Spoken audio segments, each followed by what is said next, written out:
السلام عليكم الخوت، مرحبا بكم مره اخرى فيديو جديد. قبل ما نبدا القصه ديال هاد لا فيديو بغيتك انت ولا انت اللي كتفرج في هاد لا فيديو تخلي واحد سبسكرايب باش هكا توصل بكل جديد. داني ألفيس من اكثر اللاعبين اللي حصلوا على عدد كبير من الالقاب ب 43 لقب في المسيره الكرويه ديالو. نقدر نقول لك مثل كبار العالم بحال ليونيل ميسي اللي عنده ايضا 43 لقب، وهذا الشيء اللي خلاه يتكلاص في المرتبه الثانيه عالميا. البرازيلي من اكثر اللاعبين فوزا بالالقاب على مدار تاريخ كره القدم، ولكن اللي بغيتكم تعرفوا ماشي هذا هو الموضوع المهم، هناك أهم من هذا. أن ألفيس حاليا في السجن بتهمة الاغتصاب منذ شهر يناير 2023 بسبب أنه تعدى على واحد السيدة في ملهى ليلي، ولا نقدر نقول في كافاري. تا واحد فينا ما ينسى أن داني ألفيس من أفضل الأظهرة اللي دازوا في كرة القدم، الظاهر اللي كان كيلعب بشكل أساسي منين كان بيب غوارديولا مشرف على النادي الكتالوني. والحاجة اللي كانت كتميزه بشكل أكثر اللي هي التصرفات ديالو، ديما كتلقاه منشط، تلقاه يا إما في الفيسير مع أصحابه ولا في مواقع التواصل الاجتماعي. بمعنى اخر، واخا تكون من انصار ريال مدريد غادي يكون عزيز عليك هاد خونا حيتاش ما مسوقش لواحد الدرجه كبيره، وهذا الشيء اللي خلاه بزاف المشجعين يبغيو العفويه ديالو بشكل كبير. هاد الشيء علاش القصه اللي غادي نعاود لكم دابا خلات كلشي مصدوم. قبل راس العام بيومين تقريبا داني ألفيس كان مع واحد جوج صحابو اللي الجنسيه ديالهم مكسيكيه، حيتاش خونا قبل ما توقع الواقعه كان عنده عقد مع نادي بوماس الاونا المكسيكي. المهم كانوا في واحد لابواط بالضبط في مدينه برشلونه واللي سميتها سوتون برشلونه. المهم السيد كان نشطها ديال بصح شاطه بالفي اي بي هو ودوك جوج صحابو دايرين بيه.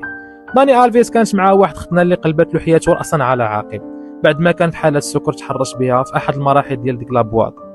المهم ديك الليله كانت اسوأ ليله دازت ألفيس في حياته، على ما كتقول ديك السيده انه تبع المرحاض سد عليها وعنفها وضربها واغتصبها كذلك، وهذا الشيء اللي بينات كاميرات المراقبه. لكن داني ألفيس ما كانش الحسبان اشنو غادي يوقع عليه مورا هاد الواقعه. مشات السيده بزربه تخبر الحمايه اللي كتواجد داخل الملهى الليلي، وحتى هما صراحه الله ما عطلوهاش واتصلوا بموسوس دو سكوادرا اللي هما الامن ديال برشلونه. وفي ديك اللحظه الناس اللي كانوا لداخل كلشي خرج على برا وبداو كيسولوا اشنو وقع لداني ألفيس. موسوس دو سكوادرا دارت خدمتها، قيدوا لي زاكت وركبوا ليه المينوط وخداوه للتحقيق باش يسمعوا الاقوال ديالو. صراحه نوض نحال على راسو. داني ألفيس بقى تحت القضاء الاسباني وزربوا عليه حيت كان يقدر يمشي للمكسيك، ولكن هنا كانت الضربه الثانيه لداني ألفيس اللي ما كانش في الحسبان. بعد ما سمع الرئيس نادي بوماس المكسيكي خبر ألفيس فسخ العقد ديالو بشكل رسمي، وخا العقد كان باقي ما سالاش، اي ان كل نادي يقدر يتخذ هذا القرار باش ما يصيروش صوره ديال اسم النادي لانها قضيه اغتصاب.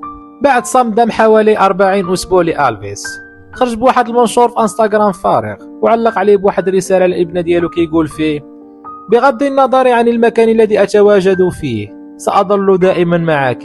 الكل تكلم عن قضيه اغتصاب داني ألفيس، لكن الزوجه ديالو جوانا سانز خرجت بواحد مقطع فيديو وقالت فيه باللي كدوز اصعب ايام في حياتها انها خسرت الام ديالها، والخبر الصاعق ان داني ألفيس في السجن بسبب الخيانه. المهم رفعت عليه دعوى قضائيه بسبب انها بغات تطلق منه، لكن بعض الاخبار تشير على انها غيرت المستشار القانوني الى اجل غير مسمى.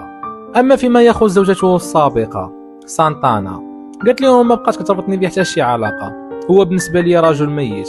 صراحه القصه حزينه جدا، واللي كتبين ان هاد الناس ما عندهم شي حاجه سميتها انت لاعب كره مشهور هانيه. واش السيده بغات تحطو في مشكل ولا داني ألفيس بصح دار هادشي حيت كان مخمور؟ المهم بغيت الاراء ديالكم الخوت. كانت هذه لا فيديو ديال اليوم، نشوفكم في لا فيديو الجايه. تهلاو.